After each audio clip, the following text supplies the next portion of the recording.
ज़बूर 14। अहमद ने अपने दिल में कहा है कि कोई खुदा नहीं, वो बिगड़ गए, उन्होंने नफरत अंगेज काम किए हैं। कोई नेकोकार नहीं। खुदावन ने आसमान पर से बनी आदम पर निगाह की ताकि देखे कि कोई दानिशमंद, कोई खुदा का तालब है या नहीं। वो सब के सब गुमराह हुए, वो बाहम नजस हो गए, कोई नेकोकार नहीं, एक भी नहीं। क्या उन सब बद करदारों को कुछ इल्म नहीं, जो मेरे लोगों को ऐसे खा जाते हैं जैसे रोटी, और खुदावन का नाम नहीं लेते। वहां उन पर बड़ा खौफ छा गया, क्योंकि खुदा सादत पुश्त के साथ है।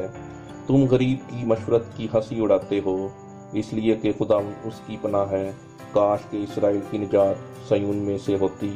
जब खुदावन अपने लोगों को असीरी से लौटा लाएगा तो यकूब खुश और इसराइल शादमान होगा।